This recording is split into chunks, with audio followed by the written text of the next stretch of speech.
Welcome to the Dynasty Dugout Show, a podcast covering all things minor league baseball. Get a front row seat to the action with everything you need to know about the future stars of Major League Baseball. And now, here's your host, Chris Clegg. Welcome to the Dynasty Dugout Show. Today we're talking shortstop prospects. Let's get to it. As always, this episode is sponsored by Connect Roasters, Ian App's coffee company. And as I'm recording this, I've actually already had my coffee today. I actually had it twice, but Connect Roasters is a proud partner of the show. You can get the Gold Glove Blend, Ian App's handmade coffee. Buy one, get one 50% off by going to Connect Roasters, going to the Gold Glove Blend, and using the code Dynasty Dugout. It's good coffee. It's as smooth as Ian Happ's glove. I drink it every day, sometimes multiple times a day. Today was one of those days that I did need the coffee multiple times. So go check that out. Connect Roasters is awesome. I'm happy to partner with them. I love the work that they're doing, how they give back to the community, and it's great coffee on top of it. But we're here to talk shortstop prospects. Let's dive in right on the top. Christian Campbell technically fits the mold, but we talked about in the second base episode. So the top shortstop we're going to talk about today is Sebastian Walcott. Walcott's a player that I saw a lot this year with High Hickory. He is a beast. If you create a player in the lab, Sebastian Walcott is him. He won't turn 19 until spring training this year. He spent all of last year as an 18-year-old in High A and Double A, and he did some pretty absurd things. You look at the numbers for Sebastian Walcott. One, he's 6'4", 190. He's chiseled. He's everything you want in a player. He's a good runner, and he struggled out of the gate. No surprise. He was 18, a young 18 in High A, but he wound up slashing 265, 344, 452. He had 11 home runs. He had 34 doubles and 9 triples, and he stole 27 bases. So the surface numbers on Walcott are pretty good. You know, it's actually kind of interesting because a lot of reports have written him off at the shortstop position pretty quick. He's actually pretty good shortstop. He's got some good range. He's got a good arm. I think he can stick there, honestly, unless he just somehow outgrows the position. You look at the strikeout rate, I can understand the concern a bit, and the contact rates aren't pretty. They did steadily improve all year. Power and athleticism is the name of the game with Walcott, though. His 9th percentile EV was 106 miles an hour. For people his age, the average is like 97 miles an hour, so that's nearly 10 miles an hour higher than people his age, so just kind of crazy. He had a 116.3 mile an hour max exit velocity, which is absurd. So Walcott's power we know is good. I've seen him squirt several balls in person over 110. It is a lot of fun to watch. He also gets the ball in the air quite often. 60% of his batted balls were in the air, and his pull percentage of batted balls in the air was 90th percentile for all minor league hitters. So exceptional numbers there with Sebastian Walcott. The foot speed's plus. Like I said, he steals bases efficiently. Swing's good. It's electric bat speed.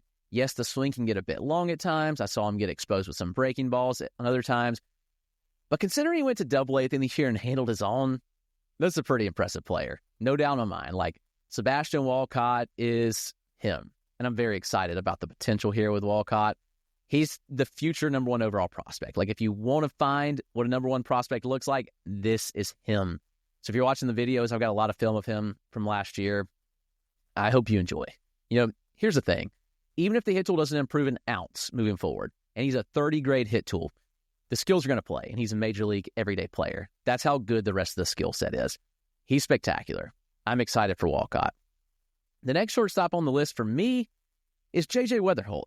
Now, Wetherholt, drafted last year by the Cardinals, this was a favorite to go 1-1 entering the 2024 college season. He had a hamstring injury. He's had a couple of soft tissue lower body injuries, which is a little bit concerning. But I think J.J. Wetherholt could be one of the best pure hitters in the minors, and he's got pretty good power and speed to go with it. You know, you look at what he did sophomore year, 449, 517, 787 slash, 16 homers, 36 stolen bases. Wetherholt hits the ball incredibly hard. Power numbers were really good with metal, and guess what? They translated last year with wood. And I understand he was in the Florida State League. It's, not great pitching if we're being honest, but also the ball doesn't travel as much there. And Wetherholt held his own. We're looking at a 9th percentile EV of 105. That's pretty solid, both with metal and with wood, so pretty consistent there. I also look at the average EVs. I mean, really solid there. It was 95 miles an hour. in college, and it carried over, around 90 in pro ball. He also has a strong hard hit rate. Wetherholt's contact skills are elite, though. I mean, you're looking at an 85% contact rate, 88% end zone, and the eye at the plate. The discipline is so good with Wetherholt. He had a 14% chase rate. That's absurd. So really good chase rate there. It all carried over. I think Wetherholt skips high A. I bet they send him a double A out of the gate in 2025. That's a pretty special bat. And another one, if he's healthy, he could soar to the top of prospect list. If J.J. Wetherholt is the number one prospect in baseball by midseason, I'm not shocked at all. Neither would I be shocked by this guy. Another young kid like Walcott, Leo Vries. Vries signed in January 2024. He not only skipped DSL, he also skipped the complex, and he went straight to single A. It's just kind of crazy. He got a $4.2 million bonus, and he lived up to it. Every single bit of it. Leo Vries is really, really good. He got off to a slow start in 2024, and justifiably so, but the second half was incredible. The slash line that he finished with was 238, 361, 422. He had 11 home runs, 36 extra base hits, and 13 stolen bases. But the numbers improved all year. The strikeout rate dropped. The walk rate rose. Contact rate rose with it. It's good stuff. DeVries is a much better contact hitter than Walcott, by the way. When you look at that, it's a narrow stance. He's slightly open, bat above his shoulder. Yeah, he has a good leg kick, create good hand-to-hip separation. It's pretty quiet pre-swing, which allows him to get to contact. He keeps his hands inside the ball exceptionally well, as you'll see. If you're watching on YouTube, go check that out. He's also a switch hitter that's natural and has good splits from both sides of the plate, which is worth noting. He had a 779 OPS from the left side and an 865 OPS from the right side. I think that's something to watch, but he did hit 7 home runs in 99 plate appearances as a right-handed hitter. So getting pretty good juice there. The underlying data is good. I mean, a 102 ninth percentile isn't Walcott level power, but again, it's well above people his age. And he was doing it in single A, which is also worth noting. Air percentage of 67%, so the ball's in the air often. And if you're watching this video again on YouTube, this is a video I cut of him hitting a 110-mile-an-hour scorcher in the AFL. It was a new max EV for DeVries, which is awesome. Ex-Wobicon, north of 400. Those are strong marks. The contact rates that I mentioned are good. 72% overall. Like I said, proved all year. 80% in zone, 25% chase rate. It's a well-rounded profile. I think it continues to improve for DeVries. He's also a little smaller than you might expect. He's listed at 6 foot. I think he's a little bit smaller than that, which, again, he's 18. He could continue to grow. Wouldn't be shocking at all. Carson Williams is a polarizing player. Somebody I've seen a lot, from high A to the AFL to double A. I look at Williams, and obviously he's an elite glove. Like, Carson Williams is a gold glove type shortstop. That's the carrying tool. But also he's a 6'2", 180 shortstop that oozes athleticism. He's got tools across the board. Former first-round pick that's lived up to every bit of the hype. You know, he was a two-way player, actually, committed to Cal. Rays gave him a $2.3 million bonus, and they developed him as a shortstop. Surface numbers have been really good for 3 straight years. You know, last year it was 20 home runs, 33 stolen bases in a very pitcher-friendly Southern League in Double A, worth noting. Slash line was 256, 352, 469, and he did strike out at a 28.5% clip. But to tell you how well he actually performed in comparison to the rest of the league, he had a 142 WRC plus the bat. And he was 20 years old for half of the season in very pitcher-friendly ballparks in a very pitcher-friendly league, which I'm still convinced they were toying with things with the ball. Just look at the numbers from that league compared to other leagues. It's pretty crazy. The bat speed's really good. The exit velocity data is above average to plus. Williams is kind of like a line drive approach, scorch it to all fields type. He's a 25 home run bat in the majors, and he's a very good runner, and he's efficient on the base pass. I think he's got plus speed. I've got some plus clock times on him from 2023 in the AFL and in high A. And you look, and I think that he could steal 25 bases too. I mean, he's efficient on the base paths. The approach is good. It's a low chase rate. He doesn't chase all that often. The contact rates are the question, especially with breaking balls. I think that he's going to have to figure that out. But again, he's young. I think there's so much to dream on with Carson Williams, so it's way too soon to write him off, especially given his glove and his range at shortstop and his speed. Like, I think it might be 70 grade speed, legit. It's really good. Plus power, above average power. I think you can dream on the upside of Carson Williams. I'm definitely in there. Talked about Kevin McGonigal with the Tigers in the second base episode, so go check that out if you hadn't already.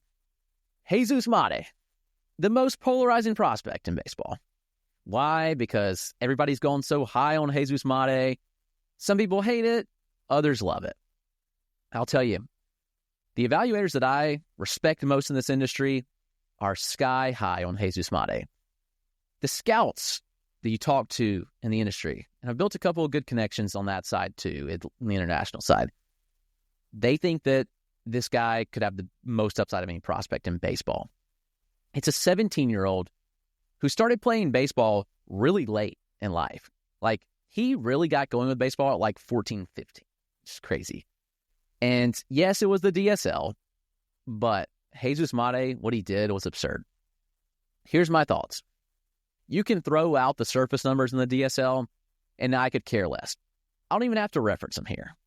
They were impressive. The slash line was impressive. The power speed's impressive. Throw it out the window. Throw the strikeout rate out the window for all I care. It doesn't matter. Those numbers don't really matter to me.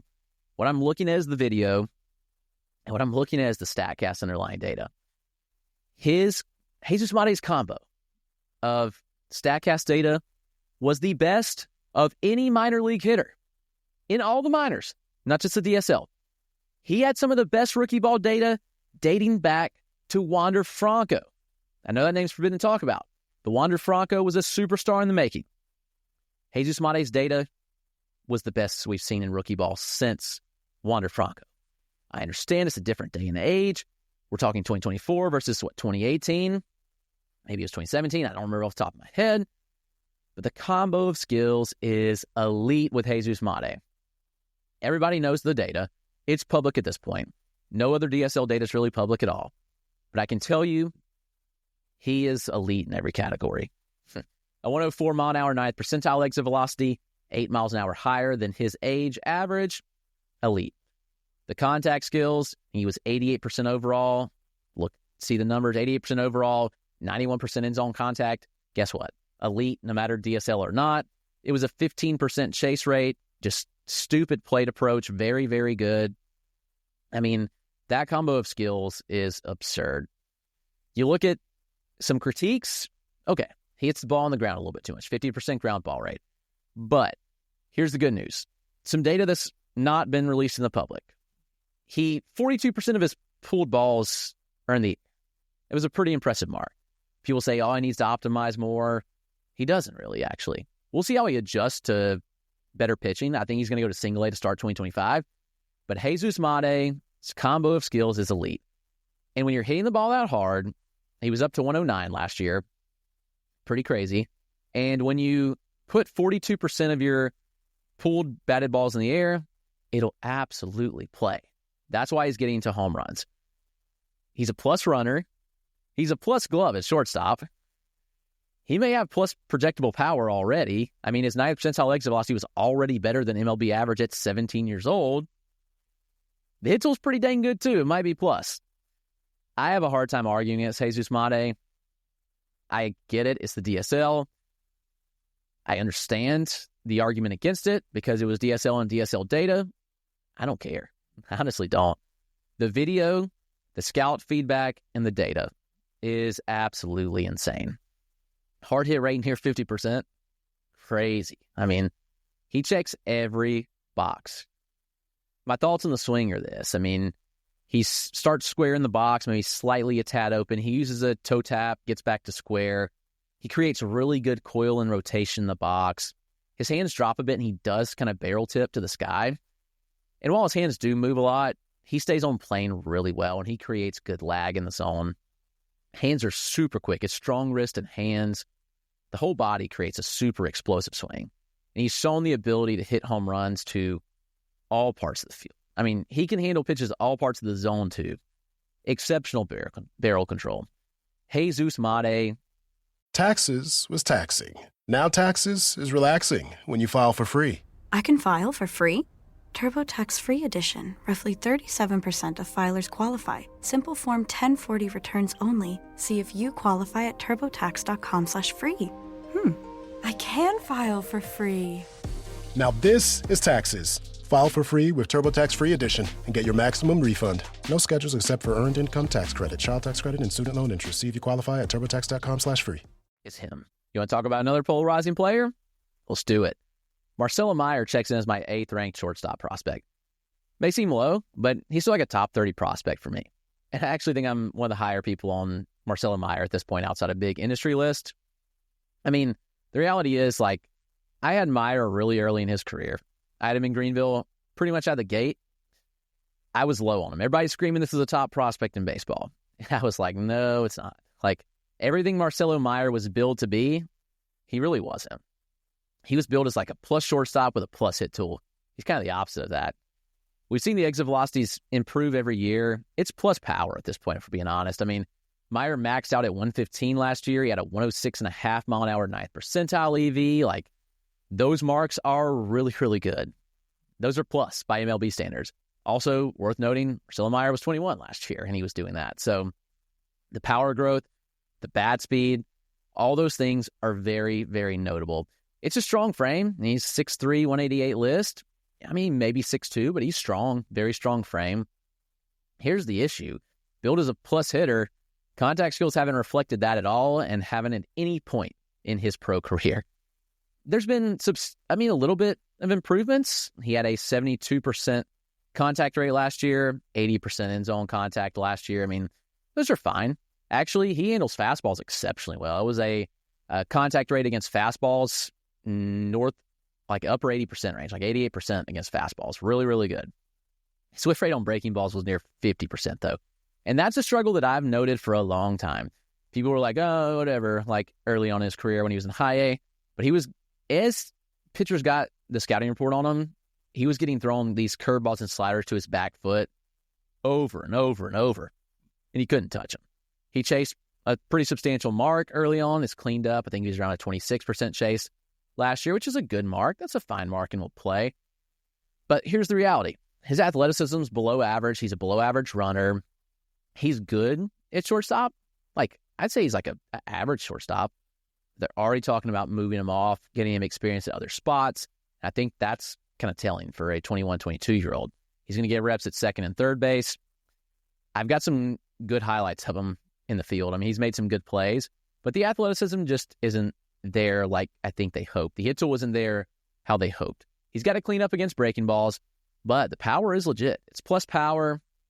It's a solid approach overall, and the contact skills closer to average in my opinion. So he's a fascinating player to watch out for. My number 9 shortstop prospect, Jordan Lawlar. Now, Lawlar's fallen down boards, same draft class as Mayer. That was a hyped draft class, by the way. Lots of love in that draft class. Lawlar goes to the D-backs. He hasn't been healthy. That's his problem. Lawlar has not stayed healthy at any point in his career. And that's ultimately been the issue with Lawlar. You know, he reached the majors at 21. He tore a ligament in his thumb. He missed the first 2 months of the last season. He strained his hamstring. He's had all kind of issues that have ultimately just kept him out. He had just 104 plate appearances last year, and they were good. I mean, he had 318, 417, 42 slash. The underlying data, I think, suggests that injuries affected him because the EVs are bad. 85 mile an hour average and 101 mile an hour 90th percentile. Those were big steps down from 2023. That leads me to believe that Lawlar just was playing hurt for a lot of the year. There's good barrel control. He has good pitch recognition, but the contact rates are like average. He's billed as an above average to plus hitter. I don't think so. It's another guy that's had contact issues pretty much his whole career. Not issues, but average contact rates. 71%, 81% end zone. It's respectable chase rates, higher OBPs. But Lawlar's a plus runner, maybe a 70 grade runner at that. He's stolen 82 bases and been caught just 13 times in his minor league career. Those are notable. When I look at Jordan Lawlar, I see a 20 home run, 30 stolen base potential with solid average and high OBPs. He could be the primary shortstop or even play over at third and make a really athletic left side of that infield in Arizona. We'll see how it shakes out, but Jordan Lawlar, certainly someone to know. We're going to wrap up with our 10th shortstop here. The top 10 shortstops episode. We'll get into part 2 later. Be sure you subscribe to get notifications on that because that will drop tomorrow. But my number 10 shortstop prospect, Colt Emerson, Seattle Mariners. You'll likely find him higher on some other lists. I like Colt Emerson. He, out of the draft in 2023, improved his stock more than anybody. He came out hot, and he slashed .373, .496, .550. 2 home runs, 10 doubles, 114 plate appearances. He was 17 years old on draft day in 2023. The 6'1", 200-pound frame. It was good stuff. The exit velocities, the contact rates, they were off the charts. It was everything that you wanted to see. But then you look at kind of what happened this year. Emerson's been hurt, so I think that this could have factored in some. But the underlying data took a step back. Contact rates were still good, 82% overall contact, 87% in-zone contact. Those are good marks. He rarely expands the zone, having a chase rate around 20%. And he had a 15% walk rate in 2024. But as I mentioned, exit velocities were weird because in the small sample caveat in 2023 out of the draft, but he had a 105 mile an hour ninth percentile. It dipped to 102 miles an hour. So that's something that's worth watching at least. But his average EV checked in at 89 miles an hour. Go to the AFL, he hit the cover off the ball though. He had a 108 mile an hour ninth percentile. Again, AFL and smaller sample. He also left the AFL injured, which has been a concern. The run times are good. He stole 15 bases on 17 attempts. He has a very good 60-yard split and good home to first time, so you like to see that. Here's the problem. Emerson hits way too many ground balls. 50% ground ball rate. The failure to lift the ball has been, hurtful, at least when we're talking about his ability to get to home run power. You look and you say, where's the home runs if he's putting up these exit velocities? Well, his hardest hit balls are on the ground. He's a line drive machine, and he sprays line drives to all fields well, so it'll absolutely play. But if you're looking for a big power bat, there's going to be some swing tweaks needed. Emerson's still really young. He'll be 19 for most of the 2025 season. Likely goes to high A, may get some double A reps. We'll see how that shakes out. But Colt Emerson checks in as my number 10 shortstop prospect. That's going to wrap up this episode. We'll be back tomorrow with part 2 of the shortstop prospects, but be sure you subscribe to the YouTube channel. If you enjoy the content, we'll be putting out content every day over there, and subscribing to your favorite podcast platform as well. The Dynasty Dugout Show will be daily from here on out, so don't miss an episode. Thanks for tuning in, and thank you for your support. I am so beyond honored to get to do this every single day and do what I love, and it's only because of your support, and I appreciate it more than you know. Have a great day, everybody.